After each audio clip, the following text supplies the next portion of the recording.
Arid and semi-arid lands of sub-Saharan Africa have been characterized by numerous social, economic and ecological challenges such as changing climate conditions, changing land cover that has resulted from increased pastoralism and non-pastoralism activities, marginalization in the national development agenda and social conflicts over natural resources such as food, water and pasture. The domination of the ecosystems with invasive species has worsened the situation. The green, lush, thorny vegetation dots the landscape of these arid and semi-arid regions in parts of Turkana, Baringo and West Pokot counties in Kenya. Northern Kenya is expansively covered by this vegetation. This is Prosopis juliflora.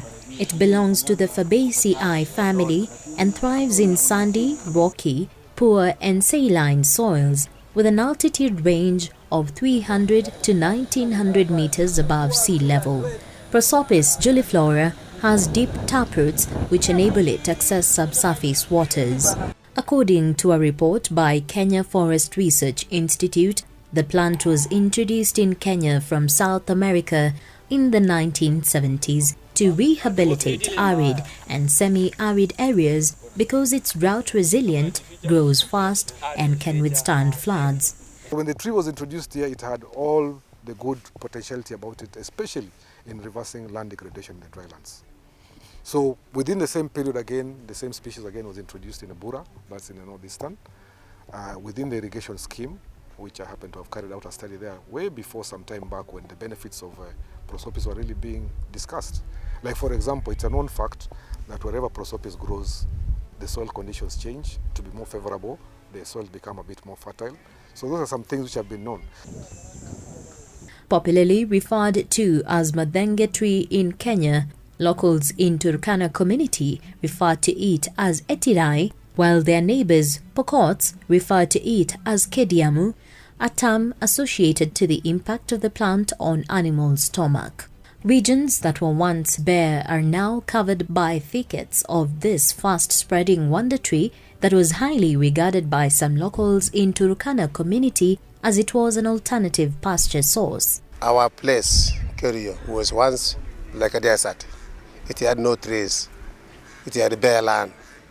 But when Prosopis was introduced in our place, the whole place is almost green. Green everywhere. In the lake, in the rivers, all the fields are covered by Prosopis. Mimi naona Etirai inanisaidia kwa sababu mimi ni mfugaji. Hata kwa upande ya mifugo inasaidia. Hata kwa upande ya majengo inasaidia. Sioni affection mbaya. Tunatumia maposti, pitos na mbegu pia. Hizi mifugo vinakula. Hata ng'ombe inatafuna. Hata hii mbuzi, makondo wanatafuna. Hata funda. Sasa sioni ubaya. Na hata ukienda sehemu za kuelekea Kalemunyang along this way. Tulo karibu Lorugumu bande hii. Unapata hii kitu ndio watu wanafuka naye mbuzi. Kwa sababu kwa mbuzi, hiyo wakati hiyo kitu inaiva matunda, mbuzi inafurahia. Kama hata kuna uharibifu, ni wakati tu mbuzi hiyo kamekula kwa muda, inaanza kuharibu meno. Inashika mchanga, wakati hata floods inakuja hata and so forth, mchanga inakuwa sigmized. Si ile sasa ina flop, mchanga inatoka kabisa alafu yanaanguka. But some years down the line, the plant is also losing its popularity due to its invasiveness and devastating effects on the ecosystem and social economy. Some community members here say the Prosopis juliflora is not useful anymore. Maana hata punda akikula wakati mvua imenyesha, wakati mvua inanyesha, wakati mvua imenyeshea inamaliza punda. Si unaona hata pale iko punda ambaye kupia hapo juzi tu, hata tukiangalia iko scalp. Na mbuzi pia inamaliza hii miti ikikula. Inafurisha. Mipa yake ni hatari sana. Iko nini? Ako na sumu. Akikudunga kidogo unakonjeka, pati upone basi ukupe. Meshikana hivi mpaka kila mnyama, kile kitu kibaya inaweza kudevelop pale iwe tena hatari kwa sisi wanadamu ama kwa mifugo. Kama hapa mahali mimi nakoishi, mpaka python ikawa sasa inakutana mbuzi, unajua sasa inatembea ikiingia ndani.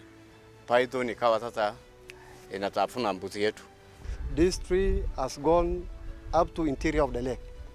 Fishing nowadays is just a problem. The plant has had negative effects on human health. Esther Ekiru from Chukultom village in Turkana Central is among those feeling the pinch of the plant after being pricked by its thorn. Kama sindano nadungu, kama nadungu hapa kwa ndole, ni sumu. Nikudungu kama mkono, kama mguu napura. Ni baya sana. Angalia hiyo mguu yangu. Angalia hapa. Hapa etira. Hii nachoma hapa. Hiyo ni baya sana. Afadhali hiyo miti natoa yote kwa Turkana. Na sio mzuri mahali hii madhenge inadunga, ina hiyo mguu ya binadamu hiyo inaweza katwa. Iko mtoto mmoja amechoma macho mpaka hata macho imeng'olewa kwa hii kijiji ya Sarmait hapa. The plant has also had direct and indirect negative effects on man and environment, such as increasing water and food insecurity through colonization of indigenous species, besides inhibiting agricultural activities. Madhenge iligrow mingi, ika displace hizi mimea zingine. Sasa hii hapa hivi hakuna shamba. Hii area yote ilikuwa shamba. Displace kama wakulima wengi wamekosa place ya kulima kwa sababu ya madhenge. Mmea huu umetatiza uwepo wa zile aina tofauti za miti kama acacia, ambazo kwa muda mwingi sana, kwa miaka mingi sana, jamii za wafugaji wa pande huu wa West Pokot pamoja na Turkana wamekuwa wakitegemea wakati wa kiangazi kukula yale matunda na zile products za hiyo miti. As you can see, this environment, we are having plenty of Prosopis juliflora and very few indigenous trees which are of benefit to the pastoralist in this county. This green vegetation you are seeing here, they are not eaten by livestock. So it's not beneficial to the pastoralist, mostly. But the Acacia totilis, this one tree which you are seeing here, is actually of great benefit to the people of this county, because when there's drought, our people usually cut one branch of it, falls down, and then the goat graze on it because it's forage. But goats cannot graze on Prosopis juliflora. And it means if Prosopis colonizes the entire of this county, it means the main socio-economic activity of people in this county is at stake. It's a threat to the livelihood of the people in this county. From our study also, when we were doing the Prosopis, we have documented about 11 different indigenous tree species that have actually been suppressed in terms of their growth and even their dominance anymore in this Turkana County area. So we do have the results, and for sure the impact is there. It's very clear that Prosopis is completely outcompeting other species, indigenous species. Actually, the only one which seems to be standing up to Prosopis is the Acacia totilis, and to some extent what he has just mentioned, Salvadora persica. The devastating effect of Prosopis juliflora pods, which are used as fodder for animals, saw some residents of Baringo County in Kenya go to court to seek for its eradication on grounds that it had become a threat to their livestock. Mbuzi inakula, baadaye inamaliza mbuzi meno. Kwa mnyama inaweza maliza mnyama meno, na baada ya meno hiyo mnyama itahangaika na itafifia hivyo. Upande wa mifugo napenda kula matunda yake sana. Na kukula hii matunda yake sana, shida yake hasa pia huwa inashika meno ya mbuzi na kumaliza meno ya mbuzi kabisa mpaka inakuwa kabisa kibokoyo. sasa ambayo ni mashangao kwa sisi, mimea ambayo inakuja kumaliza kama miraa. Sasa hiyo ni kama miraa ya mbuzi ambayo imekuja kumaliza meno za wanyama wetu. Alafu pia kwa wanadamu pia wameanza kutafuna pia, na hiyo ni hali ya ukame tu. Watu unapata mtu anakula hiyo kitu kwamba ni tamu, na baadaye unapata anaumia jino. In response to the growing negative impact, the local community has embarked on management strategies such as uprooting, burning, among others, without much success. The potential in reducing this particular species is in the utilization capacity. Kama wanaweza saidiwa na watafiti ili wajue vile huu mmea unaweza tumika kwa kulisha ng'ombe ama unaweza tumika kwa njia zingine zozote, hiyo ndio kitu itasaidia kupunguza huu mmea. Watu wanajaribu kukata lakini haisikii. Unaona sahi hata angalia pale kwa barabara hapo penye imekatwa, ingine bado inamea tu namna. Ama hiyo haiwezi kuondoka. Unajaribu kuchoma na miti moto hakuna. As the sheep and goats ingest the prosopis pods, they will go elsewhere and release the droppings, and as a result it enhances the germination of Prosopis juliflora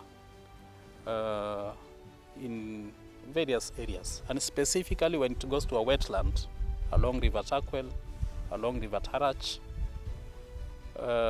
it germinates very fast and colonizes quite a good chunk of rangeland in Turkana County. Although there's no national policy on the management of Prosopis juliflora, the county governments of Turkana and West Pokot have come up with policies and strategies to mitigate against the invasion of this plant, but with little success. Kwa sababu hii miti imekuwa shida kule Baringo, imekuwa shida kule Turkana na mahali pengine ambapo hii mmea imekuwa, kuna vile control, na tungependa pia kusoma kutoka kwa wao, na njia moja ni kuuliza wale wamekuwa wakicontrol hii mmea mahali popote kwamba watu saidie consensitize wananchi namna ya kucontrol hii. Any NGO, any organization na wale wengine wote wenye wamehusika, sensitization ya maana sana. Kuna policy ilikuwa inaendelea kuwa developed ambayo itasaidia control hii invasive crops ama shrubs ama trees, sema tu shrubs, na pia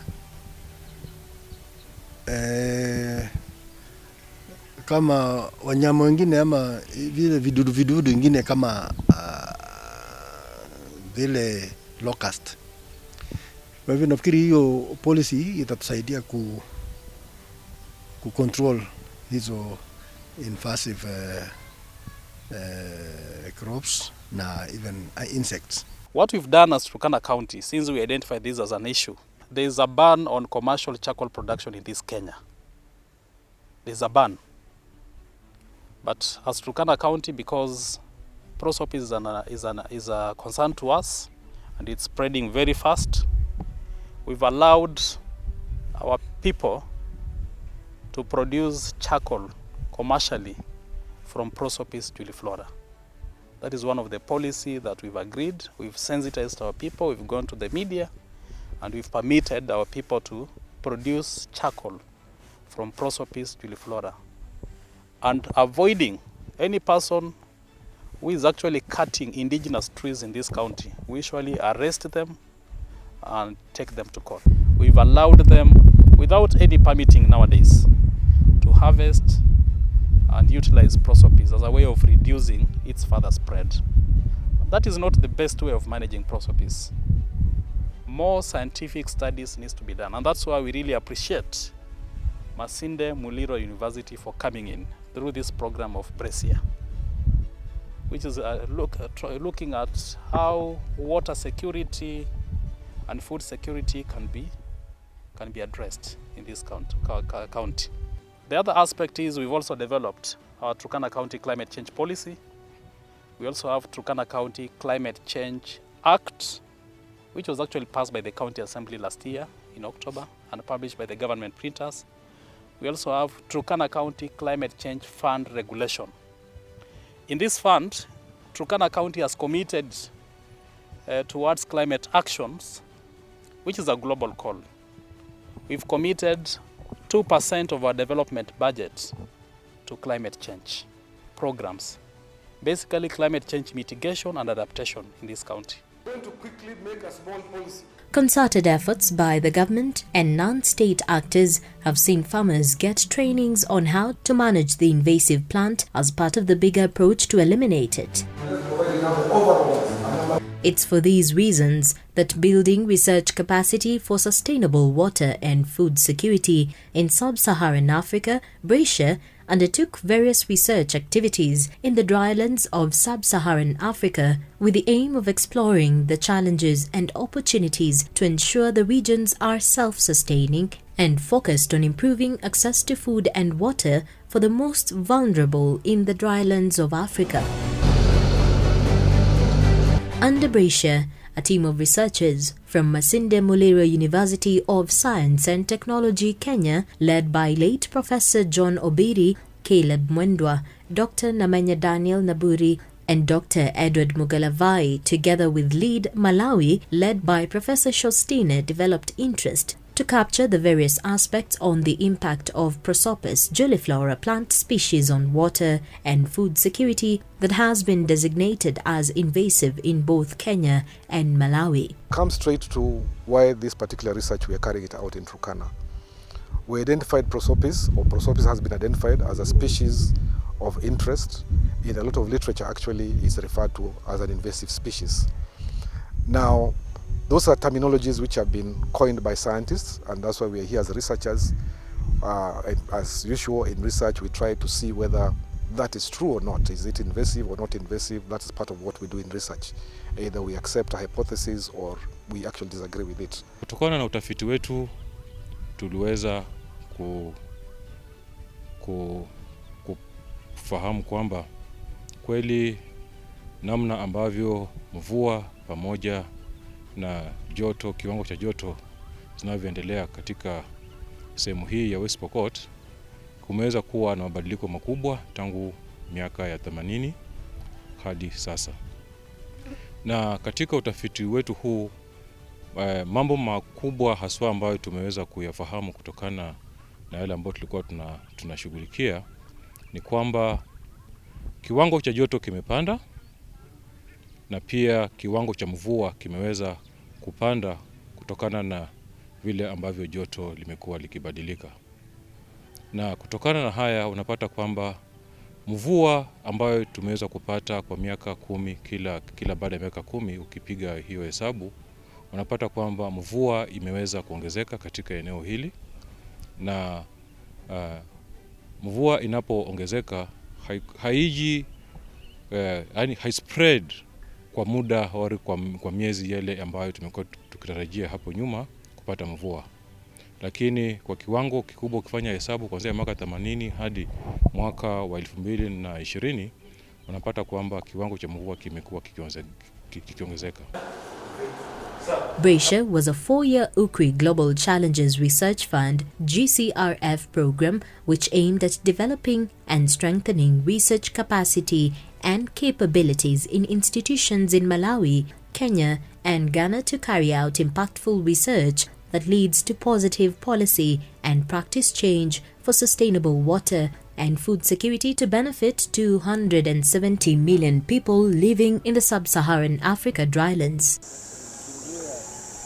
In Kenya, Prosopis juliflora was declared a noxious weed in 2008 under the Suppression of Noxious Weeds Act, CAP 325. Under this act, the Minister of Agriculture can compel landowners who have such declared noxious weeds growing on their land to remove or have it otherwise removed. Unfortunately, Most of the drylands, or arid and semi-arid lands in Kenya, are communally owned, and no individual person or the community can be held responsible under the Act.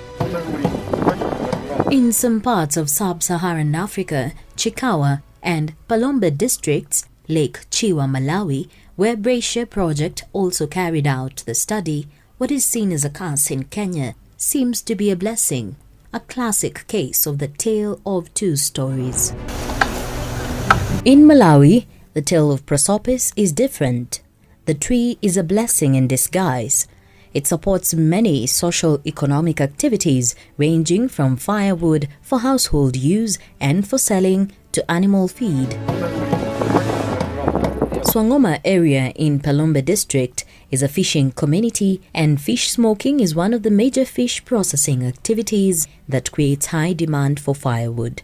This has led to deforestation in the area, and Prosopis tree provides for the much-needed fuel for smoked fish business. It is actually claimed that fish smoked from Prosopis firewood is tasty and appetizing, making Prosopis the most favorite fish smoking firewood, and at the same time protecting the little reserve of other tree species in the area. Tikauchansomba yatu imaoneka yabuno kwa mbili ya brown yooneka bwino tikafika nao pansika. When we smoke fish using Prosopis firewood, the fish looks so appetizing. It turns brown that when we get to the markets with the fish, customers flock to buy, and it finishes before you know. This tree has improved livelihoods of people in this area. Some have even paid the school fees for their children. Of course, excessive use of the tree has highly prevented it from spreading. It is actually becoming an endangered species, and communities are now protecting the plots where Prosopis is growing. In Chikwakwa, another district in Malawi, the tale is not so different, although the trees have covered a lot of land here, leading to some negative effects like blocking traffic view and invading idle land. The tree is seen to have more benefits than harm. Just as in Palombe, the tree is used for various social-economic benefits such as windbreak, firewood for brickmaking, live fencing, livestock feed, shelter and soil erosion control. The Prosopis forest is very thick here than Swangoma simply because the communities have diverse livelihood options compared to Swangoma, whose livelihood mainly depends on natural resources. Despite this difference, any thoughts of having it removed can make you an enemy of the communities in Palombe and Chikwakwa. Under Bracia Project, the following recommendations were made. 1. The government and universities' investment in research and development on Prosopis and other invasive species in the drylands. 2. Increase, promote, and enhance local and national capacities to utilize the plant for numerous uses to benefit the affected communities. 3. Introduce other ecological friendly species that are adaptive to the dryland ecosystems, especially improved indigenous species. 4. Put in place proper action-oriented policies and laws at the county and national levels towards management, control and utilization of Prosopis juliflora plant. 5. Put in place national, county and community Prosopis juliflora management and control action plan with clear funding and capacity building frameworks. The Kenya Forest Research Institute has been advising the affected communities to tap the benefits from the invasive tree for economic gains.